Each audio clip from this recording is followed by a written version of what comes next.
ईशावास्यमिदं सर्वं यत्किञ्च जगत्यां जगत् तेन त्यक्तेन भुञ्जीथाः मा गृधः कस्य स्विद्धनं कुर्वन्नेवेह कर्माणि जिजीविषेच्छतं समा एवं त्वयि नान्यथेतोऽस्ति न कर्म लिप्यते नरे असुर्या नाम ते लोका अंधेन तमसा वृताः तांस्ते प्रेत्यापि गच्छन्ति एके चात्महनो जना अनेजदेकं मनसो जवीयो नैनद्देवा आप्नुवन् पूर्वमर्षत् तद्धावतोऽन्यानत्येति तिष्ठत् तस्मिन्नपो मातरिश्वा दधाति तदेजति तन्नैजति तद्दूरे तद्वन्तिके तदन्तरस्य सर्वस्य तदु सर्वस्यास्य बाह्यतः यस्तु सर्वाणि भूतानि आत्मन्नेवानुपश्यति सर्वभूतेषु चात्मानं ततो न विजुगुप्सते यस्मिन् सर्वाणि भूतानि आत्मैवाभूद्विजानतः तत्र को मोहः कः शोकः एकत्वम् अनुपश्यतः सपर्यगाच्छुक्रम् अकायम् अव्रणम् अस्नाविरं शुद्धमपापविद्धम् कविर्मनीषी परिभूस्वयंभू याथा तथ्यतोऽर्थान् व्यदधात् शाश्वतीभ्यः समाभ्यः अंधन्तमा प्रविशन्ति ये विद्यामुपासते ततो भूयैव ते तमो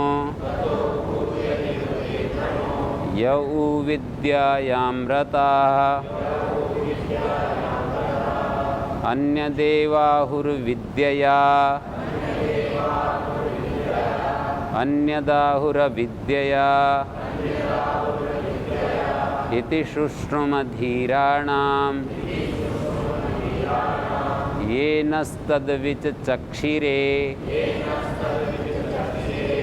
विद्यां च विद्यां च यस्तद्वेदोभयं सः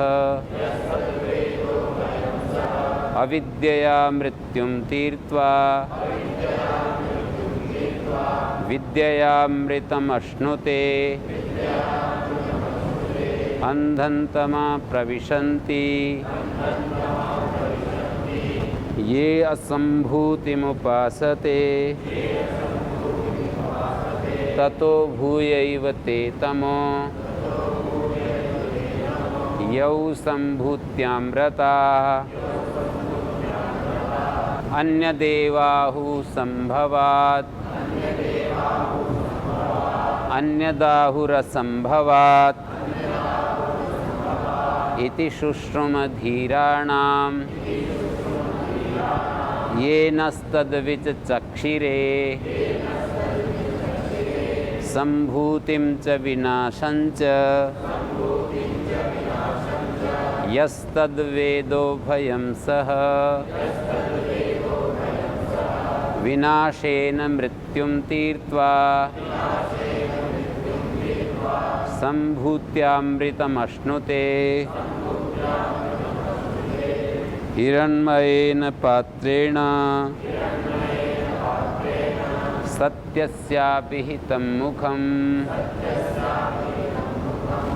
यो तत्त्वं पूषन्नपावृणु सत्यधर्माय दृष्टये पूषन्नेकर्षेयम् सूर्यप्राजापत्य व्यूहरश्मीन् समूह तेजो यत्ते रूपं कल्याणतमं तत्ते पश्यामि योऽसावसौ पुरुषः सोऽहमस्मि वायुरनलम् अमृतम् अथेदं भस्मान्तं शरीरम् ॐ क्रतो स्मर कृतं स्मर कृतो स्मर कृतं स्मर अग्ने नयसुपथाराये अस्मान् विश्वानि देववयुनानि विद्वान् युयोध्यस्मज्जुहुराणमेनो भूयिष्ठान्ते नम उक्तिं विधेम।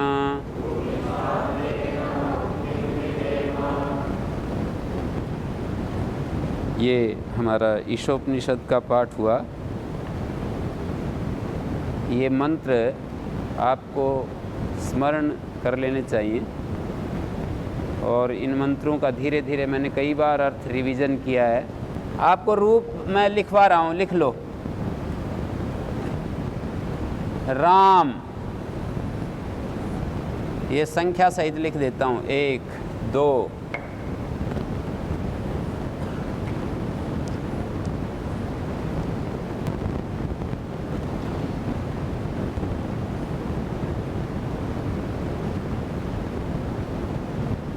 ये पुल्लिंग है, रमा तो स्त्रीलिंग ही है।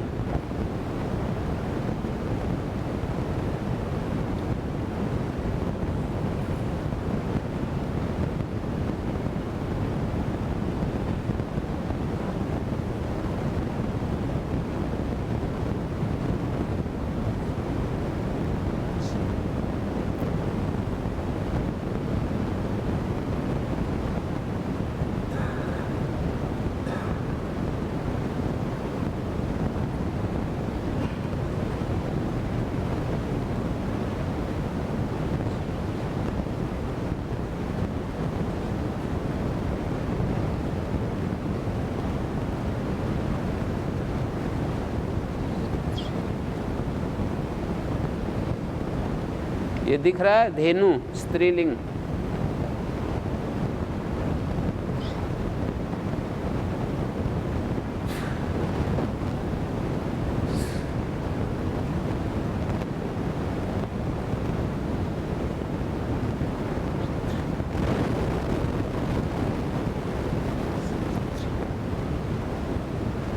और जो काम दिया जाता है उसको ये समझना है कि ये करना है कैसे भी। टाइम आपको समय भी दिया जाता है कि इतने समय में ये करना है।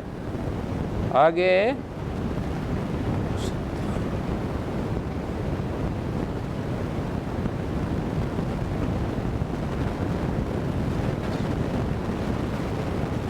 हाँ जी,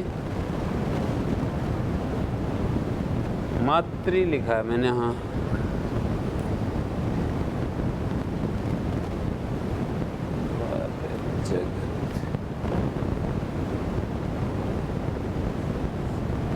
वधु तो स्त्रीलिंग है ही, मातृ भी स्त्रीलिंग है, कर्तृ तो तीनों लिंगों में चलता है, पर पुल्लिंग में आपको करना है इसको।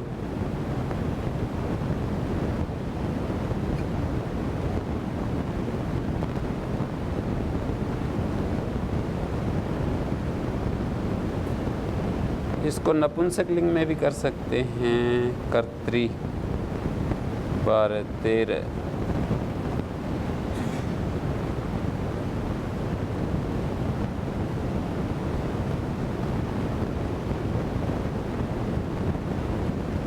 14 फल नपुंसक लिंग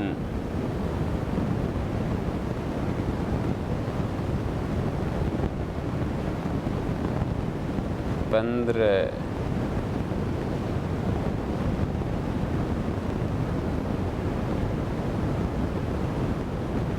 यत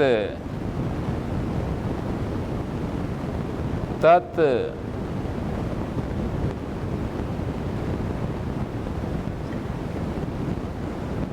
एतत इदम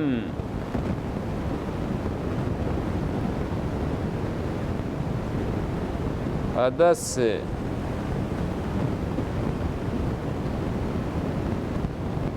युष्मद् अस्मद्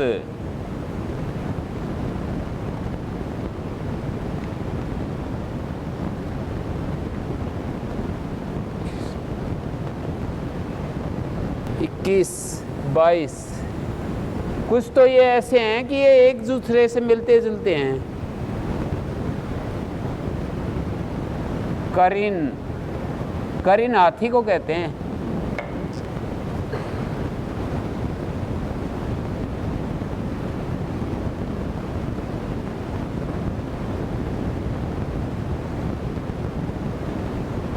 भवत किम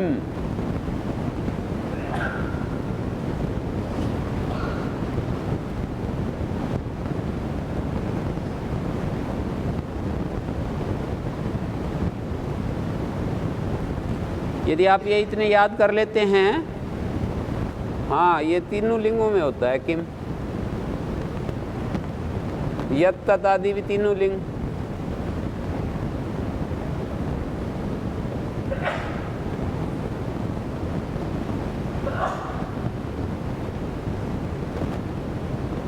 हाँ एक सर्व शब्द भी है।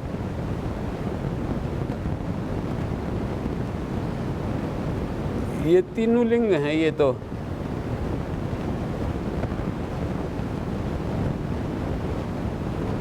ये भी तीनों लिंग हैं। ये सर्वनाम शब्द जितने भी है ना, यत तत एतत इदम अदस युष्मद् अस्मद्, युष्मद् अस्मद् तो एक ही रूप बनते हैं, उनके तीनों लिंगों में फर्क नहीं पड़ता। यत तत एतत इदम अदस ये तीनों लिंगों में।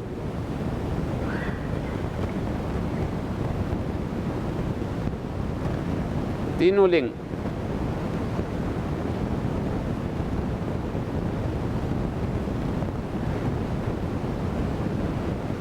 शुरू में 3 4 5 रूप याद करने में थोड़ी दिक्कत होगी, फिर तो वो फटाफट होंगे, कठिनाई नहीं है इसमें। हमारा अनुभव है, बता रहे हैं आपको।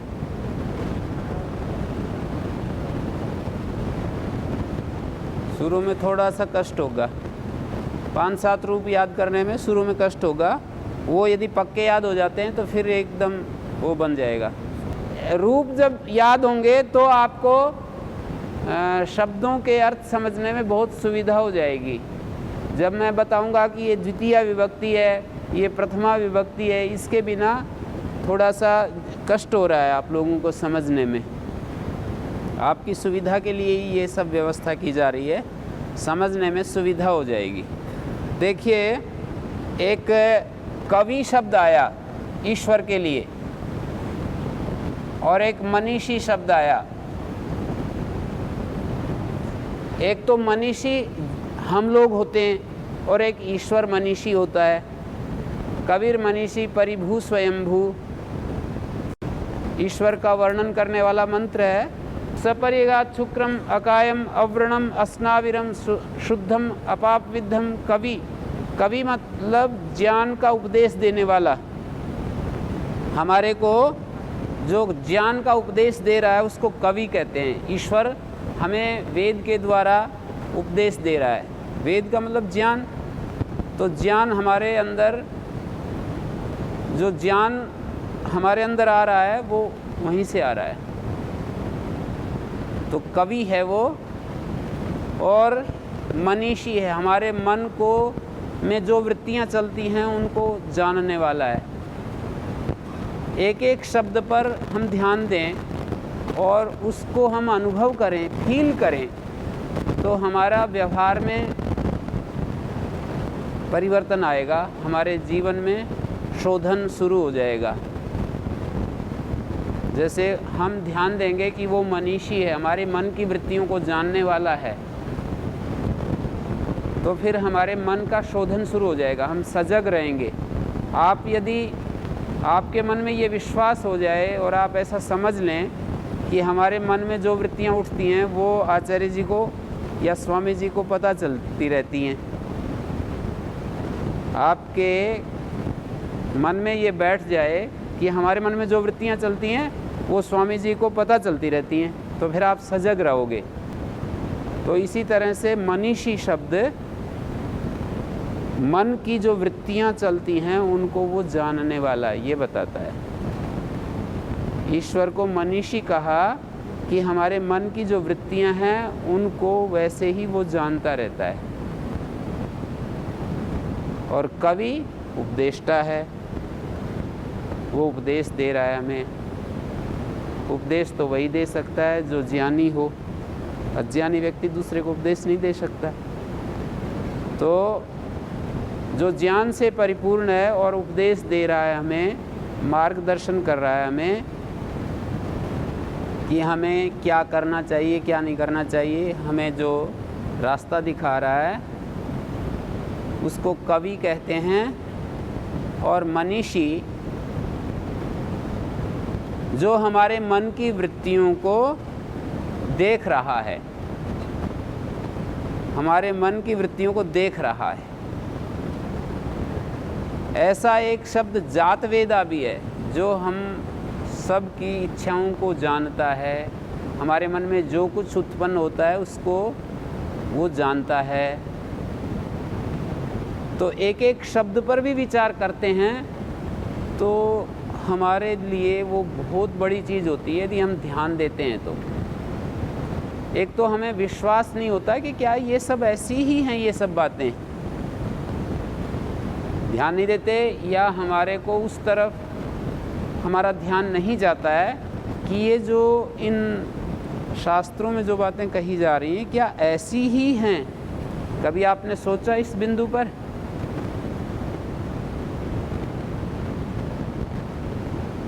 एक पांडिचेरी के एक महान योगी हुए हैं श्री अरविंद, उन्होंने अपना अनुभव लिखा है। जब मैं इस मार्ग में आया तो मैं ये सोचता था प्रारंभ में कि ये जो हजारों ऋषि मुनि ये कहते हैं कि वो सच्चिदानंद है, इस सृष्टि का आधार, और वो इस तरह इस संसार में व्यापक है, सर्वज्ञ है, तो ये हजारों ऋषि जो ये बात कह रहे हैं सब के सब झूठ तो नहीं बोल सकते। ऋषि कहते ही उसको हैं जो प्रैक्टिकल करके बात कहता है, ये नहीं कि केवल दूसरे की बात को दोहराता है। एक दूसरे की बात को दोहराना होता है। ऋषि दर्शनात्, ऋषि शब्द का अर्थ ही है कि वो जो देखता है उसको बोलता है, अपने ज्ञान से अपने अनुभव में देखता है वो। हम दूसरे की आँखों से देखते हैं तो उतना बढ़िया नहीं दिखाई देता। दूसरे के अनुभव से जब हम देखते हैं, दूसरे के अनुभव से भी देखता तो है आदमी, पर वो इतना बढ़िया नहीं दिखाई देता। जैसे हम शब्द प्रमाण के द्वारा जो भी बात देखते हैं वो दूसरे के अनुभव से हम देखते हैं। शब्दों के माध्यम से जो भी देखना है वो दूसरे के अनुभव से ही तो देखना है।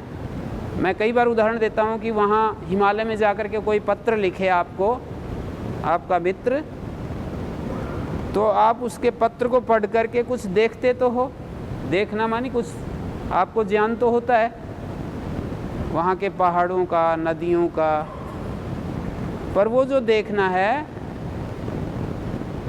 वो कैसा होता है? क्या ऐसा ही होता है जैसे वहाँ जा कर के आप देखेंगे? ऐसा नहीं होता।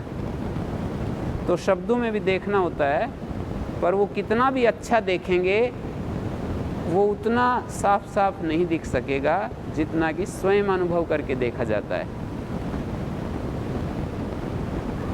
तो मनीषी शब्द ईश्वर के लिए आया, और एक जीव को भी मनीषी कहते हैं। वहाँ पर मनीषी का अर्थ अपने मन को जो ठीक ठीक जानने वाला, या अपने मन को जो वश में रखने वाला, अपने मन के दुर्भावों को जिसने नष्ट कर दिया, अपने मन की दुर्वृत्तियों को जिसने नाश कर दिया, और अपने मन का जो शासक बन गया, और अपने मन को ठीक ठीक जानने वाला, इस अर्थ में किसी व्यक्ति को मनीषी कहते हैं।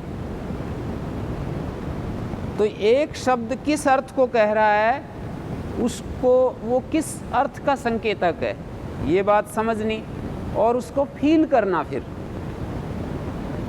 एक तो शब्द का अर्थ जानना होता है पर्यायवाची के रूप में, पर ये जरूरी नहीं कि आप उसको फील भी कर रहे हैं, अनुभव भी कर रहे हैं, महसूस भी कर रहे हैं उसको, ऐसा जरूरी नहीं। तो ये फील करना जो है, ये ध्यान की शक्ति चाहिए फील करने के लिए, अनुभव करने के लिए। थोड़ा अपने अंदर शांत होकर के उसको महसूस किया जाता है।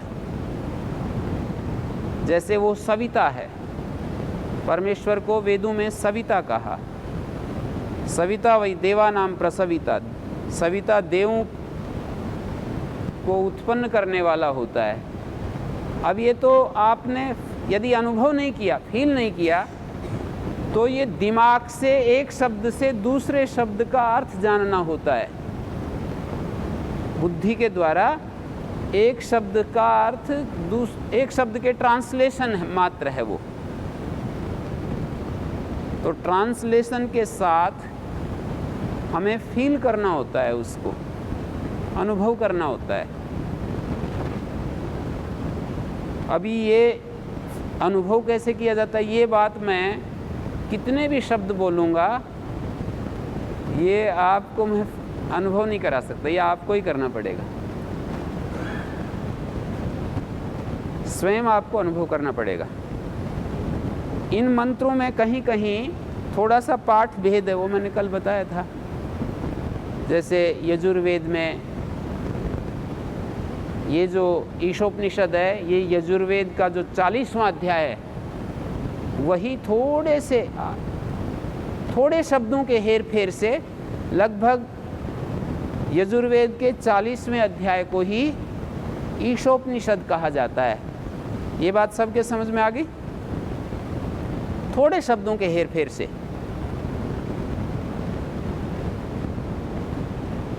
यजुर्वेद में ओम खम ब्रह्म आता है एक मंत्र में। कौन से मंत्र में आता है? हिरण्मयेन पात्रेण सत्यस्यापि हितं मुखम योषावादित्ये पुरुषा सोषावहम ओम खम ब्रह्म, ऐसा मंत्र है वहाँ पर। और हम यहाँ पढ़ रहे हैं हिरण्मयेन पात्रेण सत्यस्यापि हितं मुखम तत्वं पूषण अपावृणु सत्य धर्माय दृष्टये। यहाँ हिरण्मय पात्र क्या बताया मैंने? वो प्रलोभनों को या हिरण्मय पात्र कहा है।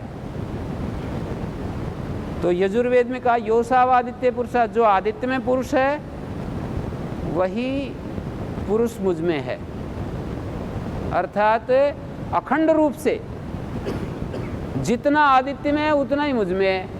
ऐसा नहीं कि आदित्य वहाँ है और मैं यहाँ हूँ, तो ये जो है यहाँ बीच में गैप हो गया, खाली जगह है ना इतनी, तो वो खंडित हो गया। वो आदित्य में जितना है और बीच में खाली जगह है, फिर मैं हूँ, ऐसा नहीं। वो एक ही देवता वहाँ है, मुझ में भी है, आप में भी है, सब में है, वो ये दिखाया है। ओम खम ब्रह्म आखिरी में कहा कि वो आकाश की तरह व्यापक है। वो ब्रह्म जो है, सबसे बड़ा जो ब्रह्म है बृहत्वाद ब्रह्म, वो आकाश की समय समान व्यापक है।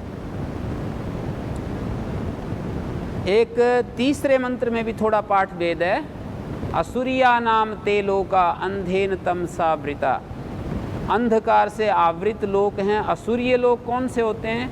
असु माने प्राण होते हैं, असुर माने प्राणों में जो रमण करते हैं उनको असुर कहते हैं। असुर से संबंधित असुरीय होते हैं। असुरिया नाम ते लोका अंधेन तमसा वृतास्ते प्रेत्याभिगच्छन्ति। अपिगच्छन्ति मैं बुलवाता हूँ आप लोगों को, ये यजुर्वेद का पाठ है। प्रेत्याभिगच्छन्ति उपनिषद में ऐसा मिलता है।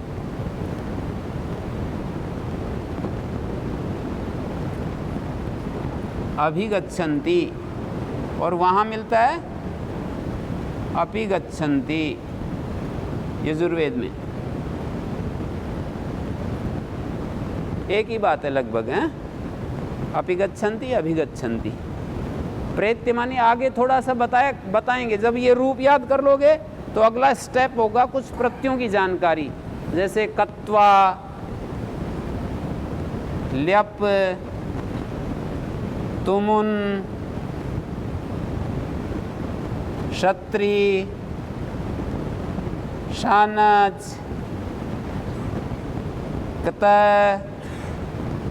कतवतु, ये कुछ प्रत्ययों की जानकारी आपको फिर देंगे। तव्यत, तव्य, अनियर, यत, ण्यत, ये कुछ प्रत्ययों की आपको जानकारी देंगे।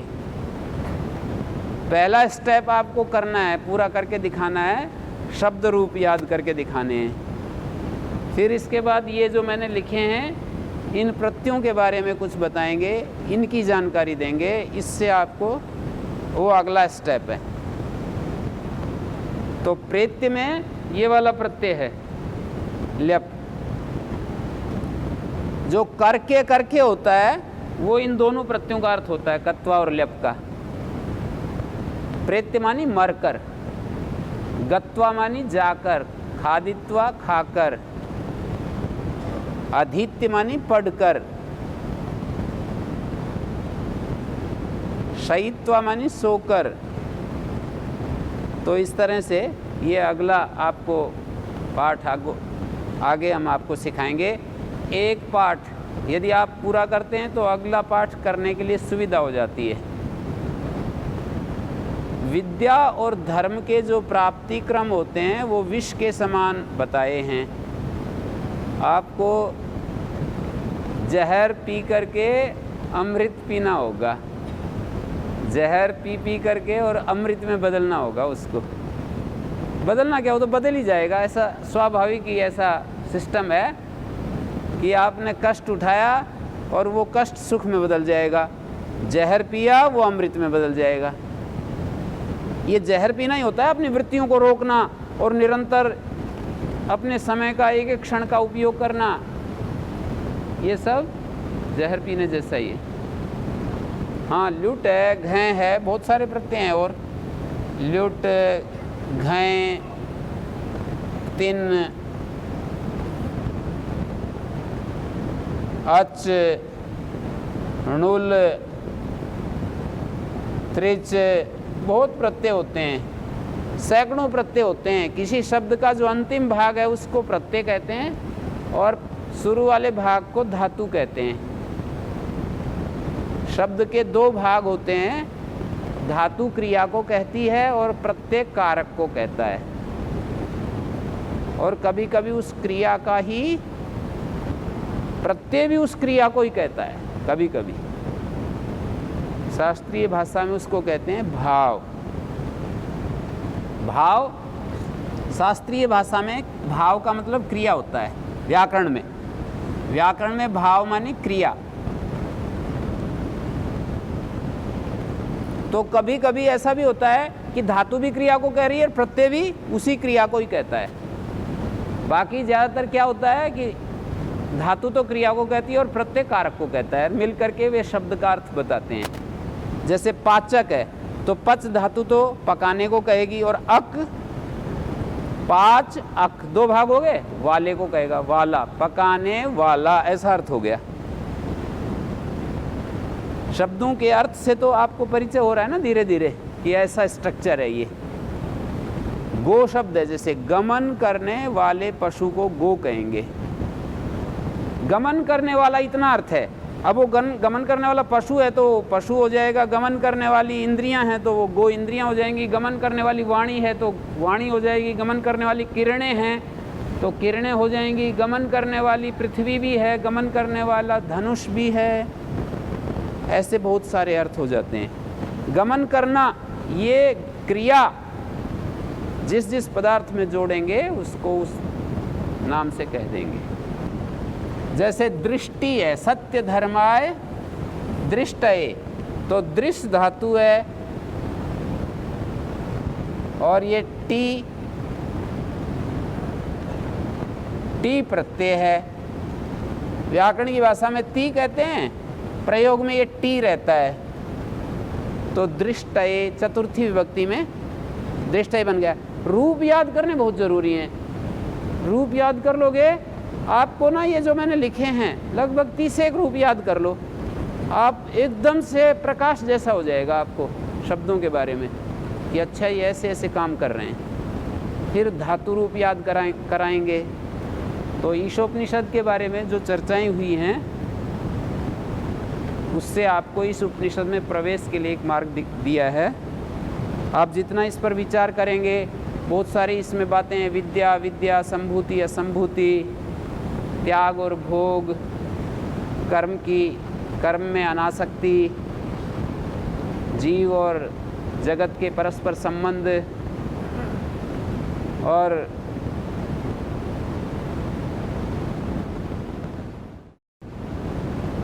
अंत में जो प्रार्थनाएं की, प्रार्थना के रूप में हे अग्निदेव, हे तेजस स्वरूप प्रभु, धन को प्राप्त कराने के लिए हमें सन्मार्ग से ले चलो।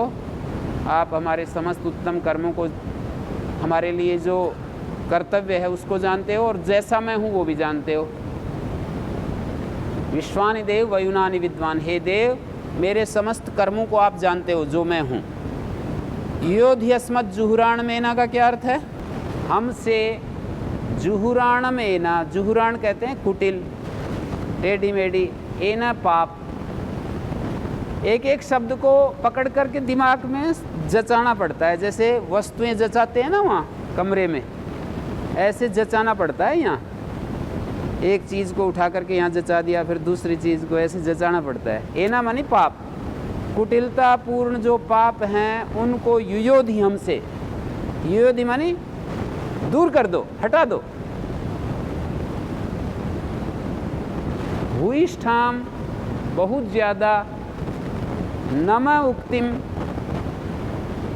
ये तो सरल है, ये तो बता दोगे। नम उक्तिम, उक्ति मानी उक्ति, वचन, कथन, और नमस्कार कथन, नमस्कार कथन। विधेम माने करते हैं हम आपके लिए, ते माने तुम्हारे लिए। कुटिलतापूर्वक जो पाप हैं उनको दूर कर दो, और हम आपको बड़ा बड़ा प्रणाम करते हैं, हम आपके आगे झुकते हैं। वी बो बिफोर दी। अंग्रेजी में दी का मतलब क्या होता है? THEE, आपके लिए। हम आपके लिए झुकते हैं, समर्पित होते हैं। प्रणाम करना समर्पित होना होता है।